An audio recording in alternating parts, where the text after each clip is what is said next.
Now, before we even begin discussing how to make wudu, I feel that in this day and age, it's become so unfortunate that we have started to take this act very, very lightly.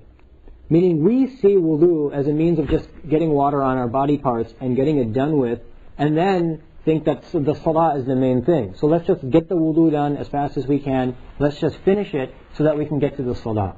Or let's just wash these body parts quickly and finish it so that we can get to the Quran. But actually the wudu in and of itself in our Sharia is actually an act of worship. In and of itself, the wudu is an act of worship. So that's what I'd like to highlight here. Number one, the fact that it's an act of worship, and two, the various benefits that the Prophet ﷺ shared with us regarding wudu. First of all, you should realize that wudu is an act commanded by Allah subhanahu wa ta'ala independently in the Holy Quran. And this is the ayah which we started with. يَا أَيُّهَا الَّذِينَ آمَنُوا إِذَا قُمْتُمْ إِلَى الصَّلَاةِ فَاغْسِلُوا وُجُوهَكُمْ وَأَيْدِيَكُمْ إِلَى الْمَرَافِقِ وَامْسَحُوا بِرُؤُوسِكُمْ وَأَرْجُلَكُمْ إِلَى الْكَعْبَيْنِ. O you who believe, when you stand for salah, wash the following. And then Allah subhanahu wa ta'ala lists the parts that need to be washed. So this is an ayah of the Holy Quran. This is a command. يَا أَيُّهَا الَّذِينَ آمَنُوا إِذَا قُمْتُمْ إِلَى الصَّلَاةِ فَاغْسِلُوا. It's a command. The sigha of the verb here is command. The form of the verb here is the command form. We are being commanded by Allah to wash these parts.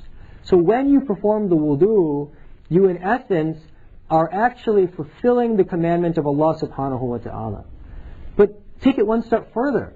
Not only did Allah subhanahu wa ta'ala tell you to wash yourselves, He could have told you to wash yourselves, left it blank, and then left it to the hadith to be explained. But Allah subhanahu wa ta'ala, unlike other acts of ibadah, actually then goes and lists the exact things that you need to wash. You can look through the entire Quran, you will not find the list of how to pray. It will never say, first you need to stand up, then you need to do takbir, then you need to do the standing, then you need to do ruku', then you need to do sujood. None of the acts are listed there in that order.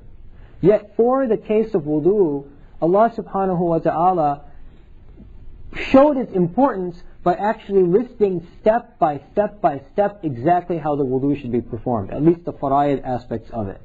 So it highlights the importance of this particular act within our tradition. Think about what wudu does. Wudu provides you with so many benefits that in and of itself you would think that it would be sufficient for the deen.